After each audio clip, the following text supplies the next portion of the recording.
Well, today we're going to make this cute lady gnome, or gnomess as I like to call them, for St. Patrick's Day. Stay tuned and see how fun and easy this project is.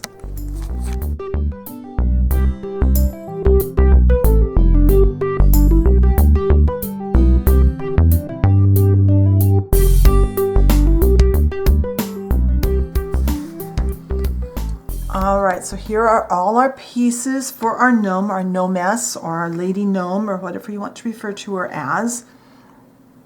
Pretty much the same as every month when we make a gnome. We've got 4 back pieces, 3 noses, 6 shoes to make into 6 shoe pieces to make into 2 shoes, 6 hands to make into 2 hands. Same with the braids. There's 6 hair pieces or braids to make into 2, 3 hats to make into 1 hat. Then we have the backing for a rainbow, and that's 2 layers. And then these arches here are 1 layer each, and they'll be left just a single layer. And they'll be painted and then glued on. So I'm going to put those off to the side. And we're going to start gluing. While I'm gluing, I'll talk to you a little bit about the pattern, where to get it, all that stuff, and then I'll turn the camera off and I'll finish gluing off camera. So just like always, this is a free pattern, free for you to download and use. You can make as many gnomes as you want. The link for the download is in the blog post for this video. You'll get both a PNG to use with your electronic cutting machine, and to go with that, there is a text file to tell you about sizing information and other information that will be important if you're going to be using your cutting machine to do that. There will also be a PDF if you want to hand cut this pattern and do it that way. You can make as many gnomes as you want. You can sell the gnomes, you can give the gnomes away, you can do whatever you want with the finished project. I just ask that you don't give away or sell my pattern, because the only compensation I get for the amount of time I spend designing these projects for you guys is when you click on the video or click on the blog post. And that's not very much money considering the time it takes me to make these. So please be nice and follow the rules. Now these are designed to be cut out of a medium weight cardstock. I just use a plain white medium weight cardstock.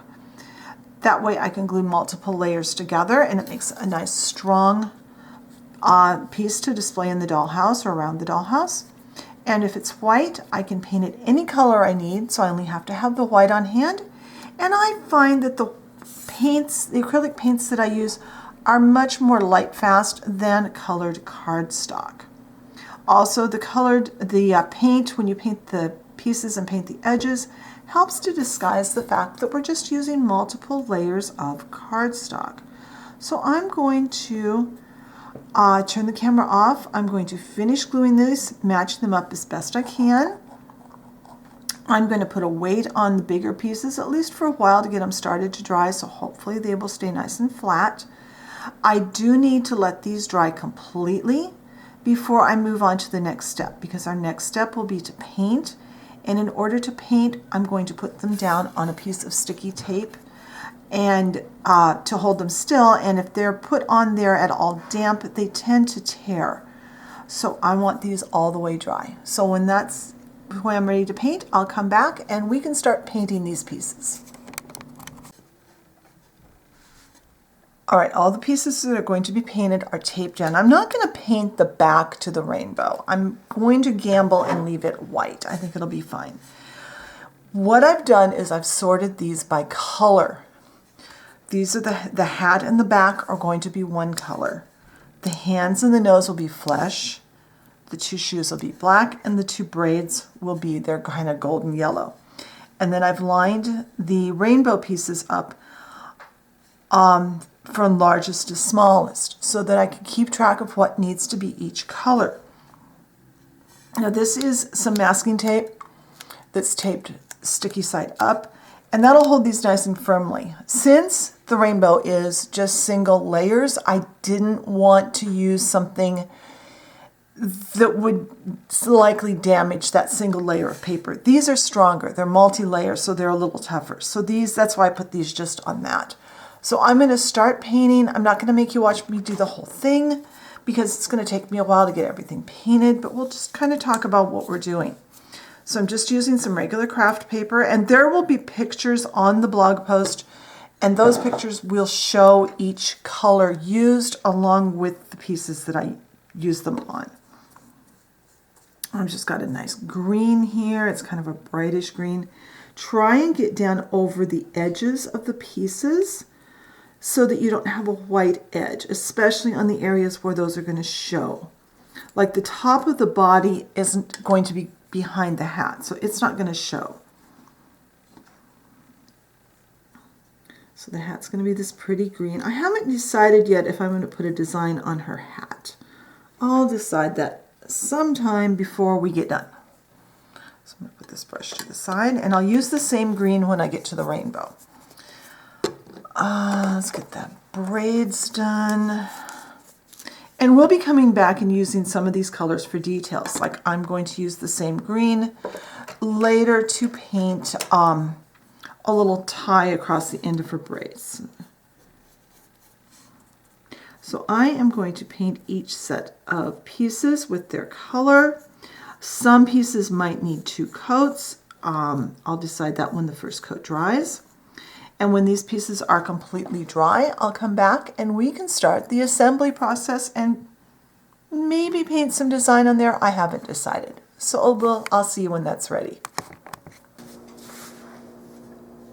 All right, here's everything painted and it has all dried overnight. I don't think I'm going to add any design to the hat. Feel free to if you want to. I decided I'm just going to go plain with that. I do, however, want to add just the tiniest bit of detail to our hair pieces. And then that will need to dry for a few minutes. And I'm just going to use the end of my pointy tool. I'm going to go across here like this. In that little narrow spot. And since that's such a small amount of paint, and it may not show, it's such a small amount, it should dry pretty quickly. And I'm not sure if it's going to show once we have her holding her rainbow or not. So I'm going to leave all the pieces on here. Then I'm going to pick this up and move it to the side. That way none of these little pieces get lost on my work table, which is generally in a state of chaos. Now I've got all the rainbow pieces. And I am going to start today. I gave my glue out. This is the same glue I had yesterday. I will probably have to add a little more to it, but it should still be just fine. And I'm going to add just a little bit of glue.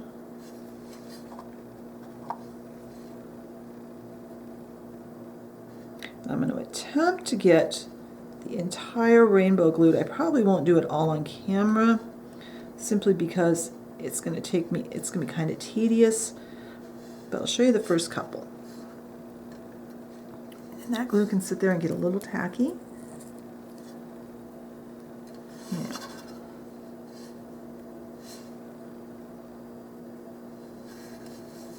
Pick this up.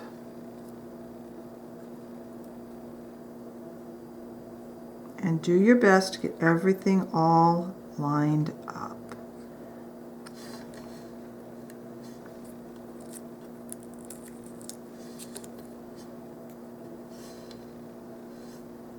There's a little bump of glue of paint there, so I'm going to put that back.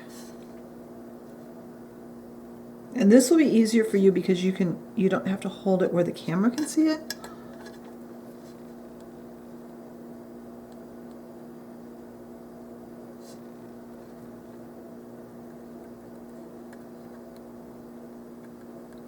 Get a little more glue in the center here. All right, I will do one more on camera and then I'm going to turn the camera off and finish up off camera. I'm going to let this sit for just a couple of minutes for that green paint to dry. This rainbow part we won't be using until later, so it will have time to naturally dry. We will be trimming it if we need to. It's like I see my yellow piece here is a little bit long. All right, I'm going to turn the camera off and put the last 3 pieces on. I'm going to let this dry. I will come back and we can start the assembly. All right, one thing I will say is when you glue your rainbow together, start with your red sticking about halfway off the rainbow, and be aware that it's going to be very little overlap for the purple at the bottom, but glue it kind of to the side of the blue one if you need to. I'm going to remove these from their tape. Take the 2 braids and the hat.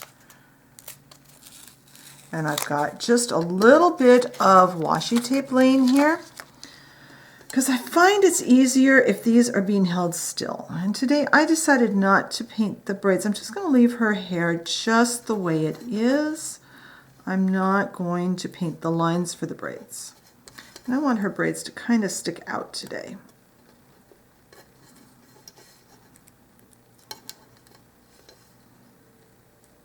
I'm going to check this, kind of line these up the way I want them, and get a look and see, is the hat going to fit the way I want it? Yes, it is. It's going to fit right like that.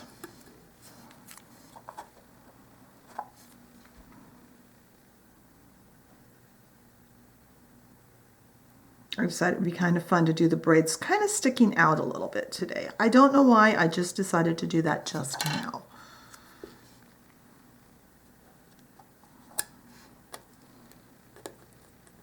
Put her hat on the way you want it, and then while that glue is still wet, get your nose and any paint that's sticking over the edges. Pop off any little bumps of paint.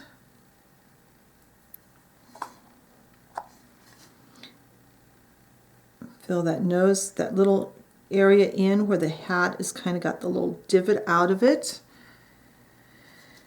And stick the nose right in there. There we go. And that will need to set up for long enough that it won't fall apart when we add it to the body in the next step. So I'm going to let this dry, probably 15-20 minutes, and then I'll be back and we can go to the next step. All right, my glue has had time to set up, so I am going to finish the assembly on our little gnome. So I'm going to put glue on the back of her braids because they are going to touch. And I'm going to put glue on the very tip of the back / body piece.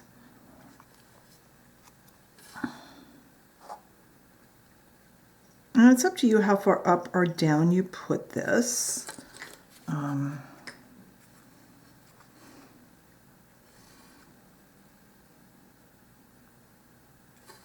Go. Now I'm going to run some glue on the very bottom. I'm going to try to keep my head out of screen and still have the gnome under the camera. I know I struggle with that some days. And if you hear a noise, a crunchy noise, my cat is sitting right next to me eating his dry food. Mind you, he's been sleeping in the window for the last hour and a half. Not paying attention at all to his food, but the minute I got over here to film, he decided it was time to eat.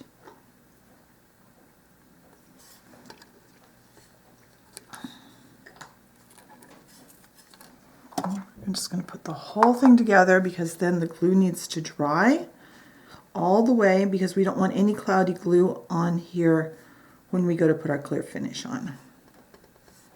I seem to have a hair stuck to my finger. Okay. I did take a pair of scissors and kind of neaten up that bottom.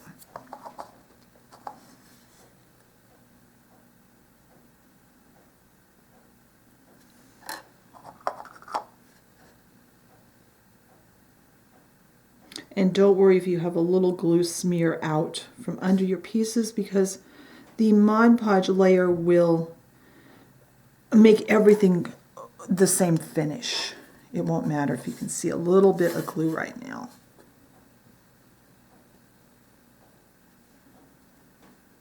You can put the hands on it whatever angle you want.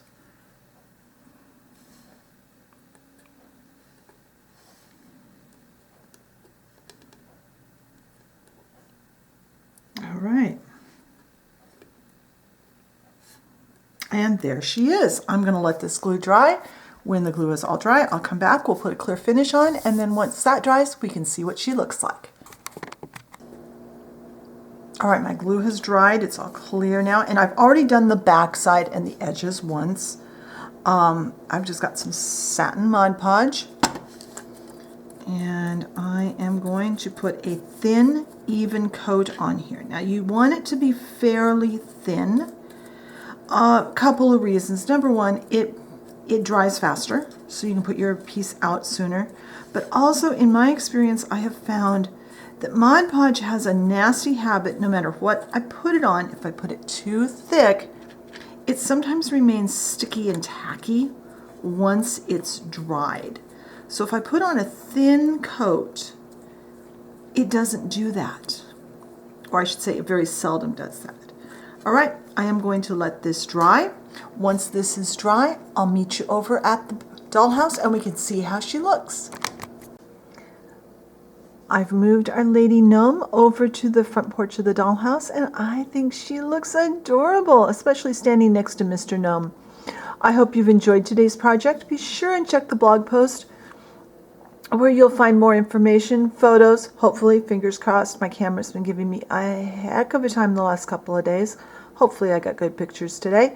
And the link to download your free downloadable pattern so you can make your own gnome. Thank you for watching today, and I will talk to you next time. Bye.